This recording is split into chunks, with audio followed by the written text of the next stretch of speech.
मैं हूं इमदाद सुमरो। मुसीबतें आते ही वज़ीर आज़म इमरान खान के स्कैंडल्स सामने आना शुरू हो गए हैं और जिनके स्कैंडल्स बनाए गए थे उन पर स्कैंडल्स बनाने में माविन और मददगार होने वालों ने माफ़ियाँ मांगना शुरू कर दी हैं। नवाज़ शरीफ पर जो इल्ज़ामात थे पाकिस्तान के अंदर और पाकिस्तान से बाहर तहकीकात करवाने वाली जो फर्म थी जिसको हायर किया गया था पिछले 2 दहाइयों से, उस फर्म के जो सरबराह हैं उन्होंने माफ़ी मांग ली है। कावे मूसवी बहुत बड़ा नाम है, बहुत बड़ा, इस तरह के काफ़ी अरसे से ये पाकिस्तान की मीडिया में चल रहा है। और जब से ब्रॉडशीट पर ब्रॉडशीट ने जुर्माना करवाया था पाकिस्तान की हुकूमत पर, तब से ये नाम मुसलसल सामने आ रहा है। और ब्रॉडशीट के कावे मूसवी एक बार फिर सामने आए और उन्होंने कहा है कि जी नवाज़ शरीफ साहब के ख़िलाफ़ जो कुछ था वो सारा मनगढ़ंत था, वो प्रोपेगेंडा था, स्कैंडलाइज किया जा रहा था, हकीकत कुछ भी नहीं थी, कोई 1 रुपए की भी करप्शन नहीं थी। अब कावे मूसवी कि इस तरह की स्टेटमेंट सामने आने का बराह रास्त नवाज़ शरीफ साहब को फ़ायदा होगा ज़ाहिर है। और नवाज़ शरीफ साहब सज़ा याफ्ता हैं, जिन इल्ज़ामात में उनको सज़ाएँ सुनाई गई हैं या जिस तरह के मुकदमात में उनको सज़ाएँ सुनाई गई हैं, अब अगर कावे मूसवी ये कहे कि जी हमें भी उस मिली भगत का हिस्सा बनाया गया था, तो फिर जब पाकिस्तान में नवाज़ शरीफ साहब के मामलात अदालतों में चलेंगे, अभी क्योंकि फ्रीज़ हैं, नवाज़ शरीफ साहब को मफरूर करार दिया हुआ है, तो जब वो चलेंगे तो फिर उसका नवाज़ शरीफ साहब को फ़ायदा होगा। पहले भी इस तरह के बहुत से इंकशाफात हो चुके हैं। कावे मूसवी के मामले पर बाद में आते हैं। पहले इमरान खान साहब जिन्होंने आज खिताब किया OIC सरबराही कॉन्फ्रेंस को, क्योंकि OIC के मेहमान यहाँ पर आए थे और ज़ाहिर उनके ख़िताब पर हम बहुत कुछ कह सकते थे, बहुत कुछ। उन्होंने जो खिताब किया है, जिस तरह खिताब किया है और जिस तरह वो बतौर वज़ीर आज़म के बजाय या बतौर एक हुकूमत के सरबराह, बतौर OIC के मेज़बान के, वो एक मोटिवेशनल स्पीकर लग रहे थे और बता रहे थे, मतलब इस्लामी दुनिया के सारे जो वज़राए ख़ारजा को सामने बिठाकर उनको बता रहे थे कि रियासत मदीना बुनियादी तौर पर थी क्या, और दुबई और गल्फ़ कंट्रीज़ के उन हुक्मरानों को बिठाकर जो एंटरटेनमेंट से पैसे कमाते हैं दुबई, उनको बता रहे थे कि जी मोबाइल और सोशल मीडिया से फहाशी बढ़ती है। तो बहरहाल तो इमरान खान साहब की उस खिताब पर हम तनकीद करने पर आए तो बहुत कुछ था तनकीद करने को। ये नुक्ता ही काफ़ी था कि इमरान खान साहब अंग्रेज़ी बोलने को मजाक उड़ाते हैं, अंग्रेज़ी बोलने वालों का, जो पाकिस्तानी अंग्रेज़ी बोलते हैं उनका मजाक उड़ाया करते हैं। वो उन्होंने कहा था कि मैं हर जगह उर्दू में ख़िताब करूँगा। आज इस्लामी सरबराही कॉन्फ्रेंस में उन्होंने अंग्रेज़ी में ख़िताब किया, हालांकि कोई भी ऐसा मुल्क नहीं था जिसकी ज़बान अंग्रेज़ी हो। अगर वो अंग्रेज़ी ज़बान बोलने वाले नहीं थे तो फिर आप उर्दू में ख़िताब कर लेते। आप मजाक उड़ाते हैं लोगों का तो आप खुद ही कर लेते। लेकिन बहरहाल क्योंकि मेहमान आए हुए थे पाकिस्तान में और इसी वजह से फिर इस इशू को, इस मुद्दे को हम नहीं ज़्यादा बात करते। अफ़गानिस्तान के मामले पर उन्होंने जो बातें की, उन्होंने कश्मीर को कितना वक्त दिया और उन्होंने अपना वो जो मोटिवेशनल इतनी लंबा चौड़ा ख़िताब किया तो उसमें कश्मीर के इशू को कितना टाइम दिया था उन्होंने, फ़लस्तीन के इशू को कितना टाइम दिया था, गिनती के 2 या 3 मिनट। बात हो सकती है इस पर, नहीं करेंगे। आते हैं इमरान खान साहब के अपने स्कैंडल्स जो सामने आ रहे हैं, पहले भी आए थे, अब दोबारा आ गए हैं। और अहमद नूरानी साहब इमरान खान साहब के पीछे हाथ धोकर पड़े हुए हैं। 2-3 रोज़ पहले उनकी फैक्ट फोकस जो उन्होंने वेबसाइट बनाई हुई है, उन्होंने फ़िरोज़वाला फाइल्स के नाम से एक स्कैंडल सामने वो लेकर आए हैं। अभी तक उसका ऑफिशियली मेरा ख्याल हुकूमत पाकिस्तान की तरफ से कोई इसकी वजाहत नहीं आई। इमरान खान साहब और उनके ख़ानदान की तरफ से कोई वजाहत नहीं आई। इमरान खान साहब लोगों पर इल्ज़ामात लगाते हैं, लेकिन जब कहते हैं अपनी मंजी थले डांग फेरो, और जब उनके मामलात सामने आते हैं तो बंदा कानों को हाथ लगाता है कि यार इमरान खान साहब तो एक, मतलब उनको लग रहा होता है कि यार इमरान खान साहब को धन दौलत से कोई गर्ज नहीं है, जिस तरह की वो लाइफ गुजारते हैं। हमने तो इमरान खान साहब के साथ, मतलब पॉलिटिकली बात कर रहा हूँ, कि उनके घर जाकर बैठे उनका वक्त गुजारा है। सादा सी लाइफ है, सादा से कपड़े पहनते थे कॉटन के हल्के से, वही जो मैं पहनता हूँ, कोई और आदमी पहनता था वज़ीर आज़म बनने से पहले, बाद की मैं बात नहीं कर रहा, या उरूज पर आने से पहले। एक छोटी सी गाड़ी हुआ करती थी, उमर सरफराज चीमा साहब चलाया करते थे, उसका पेट्रोल भी वही दिया करते थे। छोटी सी नहीं थी, ठीक है, पेजरो टाइप गाड़ी थी। ज़मान पार्क वाले घर में मुलाजिम तक नहीं था, वहाँ जाकर फिर देखते थे कि जो बंदा आता था वही अंदर से जाकर, यानी PTI का जो बंदा, वही अंदर से जाकर पानी शानी लाता था। एक आधा कोई घर का केयर टेकर होता था मुलाजिम, तो वो लोगों को कोई पानी शानी पूछता था। पानी से ज़्यादा पानी भी बहुत कम ही मिलता था। तो ये मैंने इंटरव्यू किया इमरान खान साहब का और मैं 1.5-2 घंटे बैठा रहा था। ये मैं बुराई नहीं कर रहा, मैं उनकी सादा ज़िंदगी की बात कर रहा हूँ। तो वो उस वक्त भी मतलब बैठे हुए पानी मांगना पड़ा था कि जी पानी मिल जाएगा, तो पानी लेकर आया। जो भी एक छोटा सा मुलाजिम था वो पानी लेकर आ गया, सादा पानी। कोई उस पर गिला नहीं है, सादा पानी भी ठीक है भाई, एक इंसान का अपना लाइफ स्टाइल है, वो ठीक है। लेकिन मैं ये बात गुजारिश करने का मतलब ये है कि वो लाइफ स्टाइल इमरान खान साहब का देखकर लगता था कि यार ये बंदा ना ये ऐश व इशरत से, ये दौलत से, इससे ये बागी है, इसको इमरान खान साहब को इस तरह की चीज़ें नहीं चाहिए। लेकिन जैसे जैसे उनकी चीज़ें सामने आती हैं यूँ लगता है कि यार इमरान खान साहब जो हैं वो भी, आप भी, मतलब इमरान खान साहब आप भी इस तरह के काम करते रहें। फैक्ट फोकस की जो स्टोरी है वो ये है कि जी इमरान खान साहब ने अभी ये जो पीछे इमरान खान साहब का वो आया था ना, अपना 98 लाख रुपए उनका इनकम वो टैक्स रिटर्न्स में जमा हुए थे। उससे पहले कुछ 1 लाख, 2 लाख, 3 लाख, ज़्यादा से ज़्यादा उनका 5 लाख था। उन्होंने जब से वो सियासत में आए और जब से टैक्स रिटर्न जमा करवाते हैं, गोशवारे जो जमा करवाते हैं, तो उसमें उनका जो था वो टैक्स का था 98 लाख रुपए का उन्होंने टैक्स अदा किया हुआ था। तो हैरत थी कि जी इतना टैक्स कैसे अदा कर दिया। तो उसका पीछा किया अहमद नूरानी ने। फिर उनको पता चला कि जी फिरोज़वाला, ये लाहौर के पास एक ज़मीन है 500 कनाल की। इमरान खान साहब के वालिद साहब इकरामुल्लाह खान न्याजी साहब को वो ज़मीन किसी साबिक IG की बेवा निगहत इरम साहिबा ने पावर ऑफ अटर्नी उनके नाम कर दिया। इमरान खान साहब के वालिद साहब के 500 कनाल ज़मीन है। अच्छा, वो ज़मीन फिर 2004 में 70 लाख के एवज़ इमरान खान साहब और उनकी बहनों ने अपने वालिद से ख़रीदी। फिर वो ज़मीन इमरान खान साहब पाकिस्तान में इलेक्शन लड़ते आ रहे हैं 2002 से 2010 तक उस ज़मीन का कुछ पता नहीं था कि इमरान खान साहब ने कहीं वो डिक्लेयर नहीं की थी वो प्रॉपर्टी। जो भी उनका शेयर बनता था 500 कनाल में से, जो इमरान खान साहब का शेयर था, या खरीदी तो इमरान खान साहब ने खुद कितनी ख़रीदी, तो वो ज़मीन का कहीं कोई गोशवारों में कहीं कोई जिक्र नहीं था। नवाज शरीफ साहब पर अकामे का इल्ज़ाम था ना, कि उन्होंने अकामा छुपाया और अकामे की बुनियाद पर मिलने वाली जो तनख्वाह थी बेटे से, जो नवाज शरीफ साहब कहते हैं मैंने कभी ली नहीं तो डिक्लेयर कैसे करता, तो उसकी बुनियाद पर वो तायाद नायल हो गए। यहाँ पर मामला है 500 कनाल ज़मीन का, और उस 500 कनाल ज़मीन में 200-250 कनाल तो इमरान खान साहब का मेजर शेयर होगा। वो छुपाए रखी, पहले वो ख़रीदी, उसके बाद जब ज़ाहिर की इमरान खान साहब ने 2010 के बाद, तो उसको मोरूसी करार दिया। अब वो ज़मीन जो पावर ऑफ अटर्नी के साथ थी वो मोरूसी ज़मीन हो नहीं सकती। तो ये इतना बड़ा स्कैंडल सामने आया। उसके बाद पता चला कि जी वो ज़मीन बेचकर इमरान खान साहब ने अभी वो उससे जो पैसे आए हैं उसमें से उन्होंने 98 लाख रुपए का टैक्स अदा किया है। वो जो भी वो टैक्स होता है, वेल्थ टैक्स जो भी होता है, वो उन्होंने उसका अदा किया। तो वो फिर उनके गोशवारे जो हैं वो एक रॉकेट की तरह ऊपर चले गए। तो खान साहब तो खुद ये करें, खान साहब किस तरह के किस्से आएंगे। अभी इमरान खान साहब के इक़्तिदार जो मनसूबा साजों का मनसूबा है उसके मुताबिक अभी 2-3 रोज़ है, 2-3 रोज़, ज़्यादा लंबा नहीं है। मनसूबा साजों के मनसूबे के मुताबिक इमरान खान साहब का मनसूबा उस मनसूबे को नाकाम बना दे तो सियासत मुमकिनात का खेल है, फिर कुछ नहीं कहा जा सकता। लेकिन बज़ाहिर ये है कि इमरान खान साहब आज OIC की कॉन्फ्रेंस शुरू हो गई है, कल ख़त्म होगी, परसों 24 है, 24 के बाद फिर गुत्थियाँ खुलना शुरू हो जाएंगी, ऐलानात होना शुरू हो जाएंगे, और फिर इमरान खान साहब का इक़्तिदार यूं ताश के पत्तों की तरह ढेर हो जाएगा। ये मनसूबा साजों का मनसूबा है। तो जब वो होगा, इक़्तिदार ढेर हो जाएगा, वज़ीर आज़म इमरान खान साहब वज़ीर आज़म नहीं रहेंगे, तो क्या होगा? उसके बाद जो स्कैंडल सामने आएंगे वो आप कानों को हाथ लगाएंगे। आसमा जहांगीर मरहूम कहा करती थी, जब सियासतदानों पर इल्ज़ाम लगते थे ना, ये जो नवाज शरीफ साहब के ऊपर इल्ज़ाम आते हैं, नवाज शरीफ की मैं ये नहीं कह रहा कि नवाज शरीफ साहब ने कोई नहीं कुछ गड़बड़ की होगी। बात है इल्ज़ाम की, कि इल्ज़ाम लगाने वालों इल्ज़ाम साबित करते हैं कि नहीं। जितने बड़े बड़े इल्ज़ाम लगाए आसिफ जरदारी साहब पर, खुद नवाज शरीफ साहब ने लगाए थे, सैफुर रहमान साहब वही किया करते थे, शहजाद अकबर साहब करते थे, लेकिन कुछ साबित नहीं हुआ। इसी तरह जिस तरह इमरान खान साहब ने, मुशर्रफ साहब ने जो कुछ किया, तो आसमा जहांगीर साहिबा कहा करती थी कि सियासतदानों पर तो इतने बड़े बड़े इल्ज़ामात हैं, लेकिन जब औरों की करप्शन सामने आएगी तो ये उनके सामने यूं ऊँट के मुंह में ज़ीरे के बराबर होगा, एक पीनट होगा सियासतदानों की करप्शन अगर किसी और की होगी तो।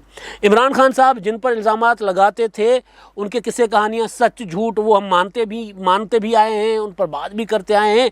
इमरान खान साहब का तो ये तस्वर भी नहीं कोई कर सकता था कि इमरान खान साहब भी माली करप्शन में या इस तरह की हेरा फेरी में, कम से कम ये हेरा फेरी तो है ना, तो इस तरह की हेरा फेरी में भी होंगे और कोई चीज़ छुपाएंगे। तो बहरहाल अब वो आसमा जहांगीर साहबा जो कहा करती थी, तो वो तो जिनके करप्शन सामने आती है वो तो फिर अपने आप को बचा भी लेते होते हैं। लेकिन अब ये ब्रॉड शीट के कावे मूसवी से इंटरव्यू किया है मुर्तज़ा अली शाह साहब, एक बहुत अच्छे जर्नलिस्ट हैं। अब ज़ाहिर है उनकी खैर नहीं है, PTI वाले उनकी ट्रोलिंग करेंगे जिस तरह की उनके खिलाफ होगी। भाई एक सहाफ़ी का काम है इंटरव्यू करना।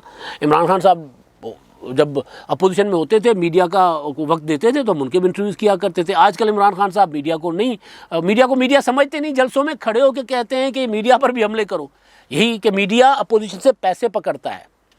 तो अपने MNAs के ख़िलाफ़ एहतजाज की अपने कारकुनों को मत देते हैं, और साथ साथ मत देने का मतलब कि उनको ये रास्ता दिखाना, उनको अकल में डालना, जहन में डालना बात। और मीडिया को भी अपने कारकुनों को कहते हैं कि मीडिया भी इनकी तरह ही पैसे ले रहा है, तो लिहाजा उनके खिलाफ भी चढ़ दौड़े। 2014 में आपको याद है कि जो हशर जियो का किया गया था। तो बहरहाल कावे मूसवी साहब जो हैं वो ब्राडशीट वाले, जिनको पाकिस्तान के नैब ने जुर्माना जिन दिया था तकरीबन कोई $30 मिलियन का, उन्होंने केस जीता था नैब से, और वो खामोशी से जुर्माना अदा कर दिया गया था, और जो मुकदमात जो थे उस पर $65 मिलियन पाकिस्तान के अखराजात उठे थे। तो अब ये जो कावे मूसवी हैं, कावे मूसवी का इंटरव्यू, उसमें वो ये कह रहे हैं कि जी मुझे मुशर्रफ ने हायर किया था और एक पैसे की करप्शन नवाज़ शरीफ पर साबित नहीं हुई, मैं नवाज़ शरीफ साहब से माफ़ी मांगता हूँ। इमरान खान साहब ख़ुद उन मामलात में मेरे साथ अपने वज़रा के ज़रिए बराह रास्त मेरे साथ राब्ते में होते थे। ज़ाहिर है शहजाद अकबर साहब इनके साथ तो मिले भी हैं, वो ओन भी कर चुके हैं कि हाँ जी मैं कावे मूसवी से मिला हूँ। तो कह रहे हैं कि 21 साल की तहकीकात के बाद भी अगर कोई चीज़ साबित नहीं हो सकी नवाज़ शरीफ के ऊपर इल्ज़ामात की, और अब अगर कोई ये कहता है, दावा करता है कि नहीं जो मुकदमात नवाज़ शरीफ साहब पर थे उनमें कोई सदाकत है, तो वो झूठ बोल रहा है। अब ये वो बंदा कह रहा है जिसको हायर किया गया था, जिसकी फर्म को ब्राडशीट को ठेका दिया गया था, जिसको $मिलियन दिए गए थे कि जी नवाज़ शरीफ को करप्ट साबित करना है, वो कह रहा है नहीं साबित कर पा रहा, लिहाजा एक बार नहीं 2 बार उन्होंने नवाज़ शरीफ साहब से माफ़ी मांगी। वही हो गया, काम पे टांग रही हैं, नवाज़ शरीफ से माफ़ी मांगी है। तो अच्छा, दूसरा वो ये कह रहा है कि जी जो अपना धोखाधड़ी की गई है, मैं धोखाधड़ी का हिस्सा बना हूँ नवाज़ शरीफ के मामले में, मुशर्रफ इमरान खान दोनों ने ये सारा कुछ किया है। तो इससे ज़्यादा कोई चीज़ जो है वो और मेरा ख्याल है हो नहीं सकती।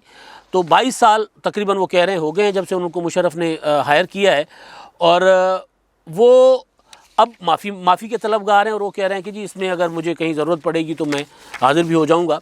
अब मामला ये है सरकार कि नवाज़ शरीफ साहब तब तक, आसिफ जरदारी तब तक, इमरान खान तब तक, इमरान खान साहब की खैर वो सिस्टर तो उनकी मान चुकी है ना, इमरान खान साहब की, वो जो जिनके ऊपर मजाक बनाया गया कि जी सिलाई की मशीन है, वो गवर्नमेंट्स का काम था, वो तो मान चुकी है कि जी मैंने टैक्स पैसा बचा, उनको जुर्माना हो चुका हुआ है पाकिस्तान का। ये इमरान खान साहब खुद मान चुके हुए हैं कि जी मैंने टैक्स चोरी किया हुआ है, उनकी सिस्टर बहन खुद मान चुकी है कि हमने टैक्स चोरी किया है।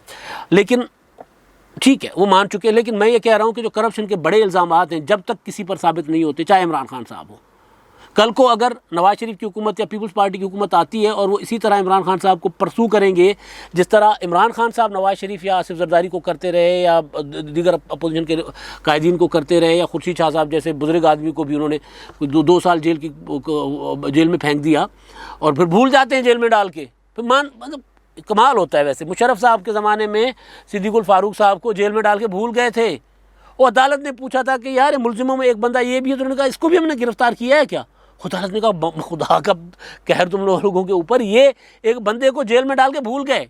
खुर्शीद शाह साहब को भी जेल में डालकर भूल गए थे जी, फिर वो ज़मानत भी नहीं होने दे रहे थे। तो बहरहाल, तो अगर इमरान खान साहब के साथ भी, फवाद चौधरी के साथ भी, शेख रशीद के साथ भी, मुराद सईद के साथ भी, इमरान खान साहब की पूरी काबीना, शहजाद अकबर के साथ भी अगर इसी तरह उनको परसू किया गया, प्रोसिक्यूशन की जगह परसिक्यूशन की गई, यानी इंतकाम लिया गया, तो फिर हम भी इसी तरह बात करेंगे जिस तरह नवाज शरीफ साहब को और आसिफ जरदारी के लिए की कि भाई आप मुकदमा कानूनी बनाएं, इंतकामी मुकदमा ना बनाएं। इंतकामी मुकदमों का असर ये होता है जो कावे मूसवी कह रहे हैं।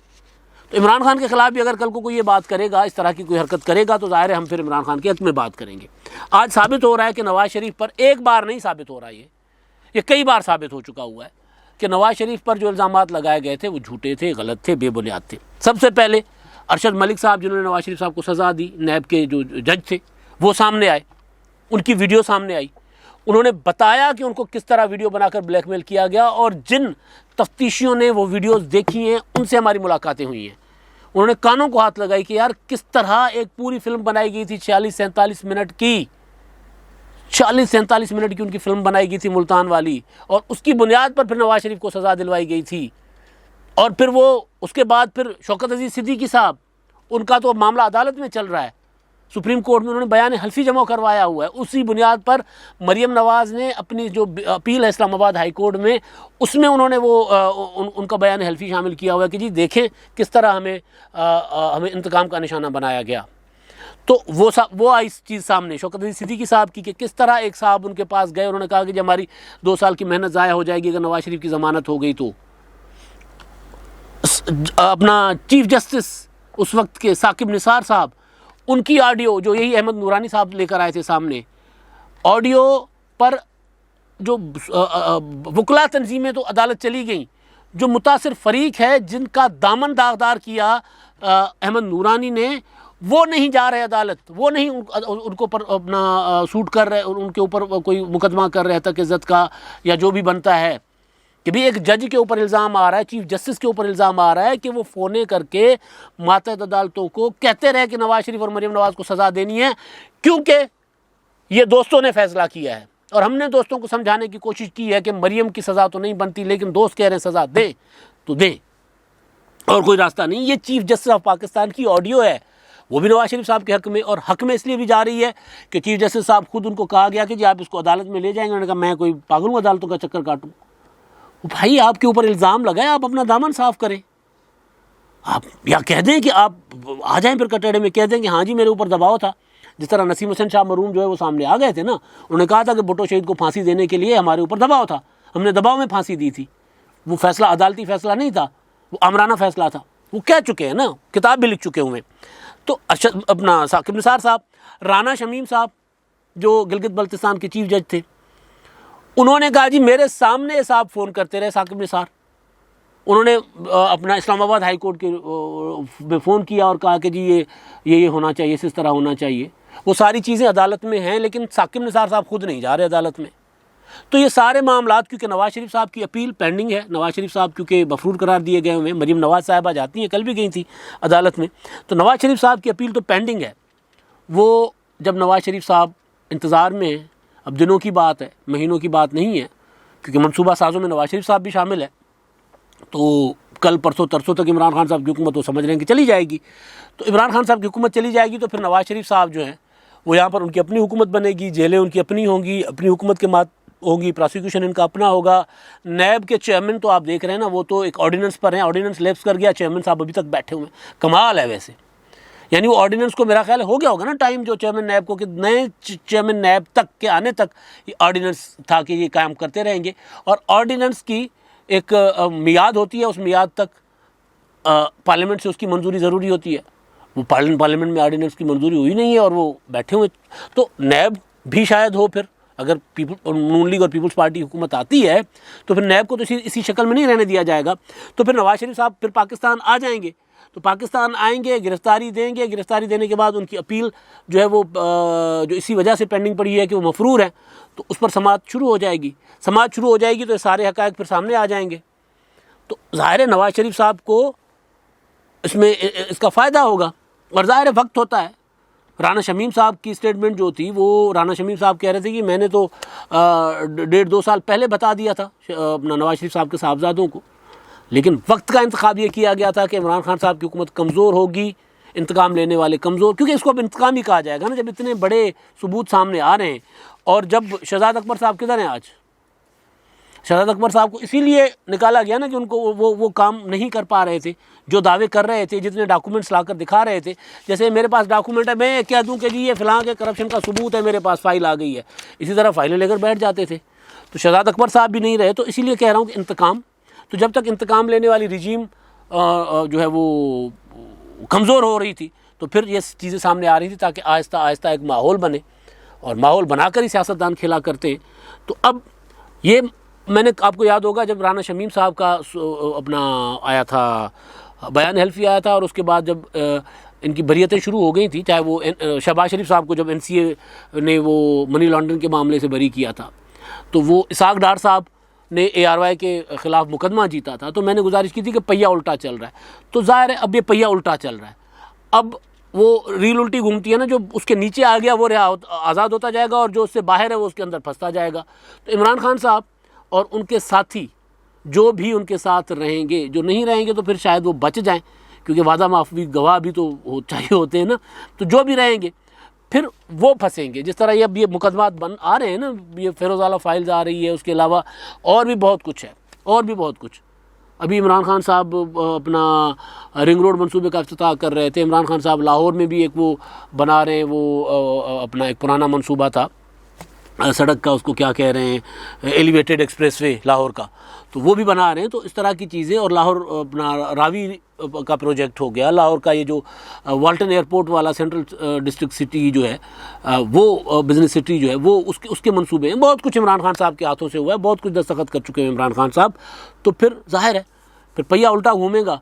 तो फिर आज नवाज शरीफ वजाहतें दे रहे हैं, कल फिर इमरान खान साहब वजाहतें देंगे। अब तक के लिए इतना ही। अल्लाह हाफिज़।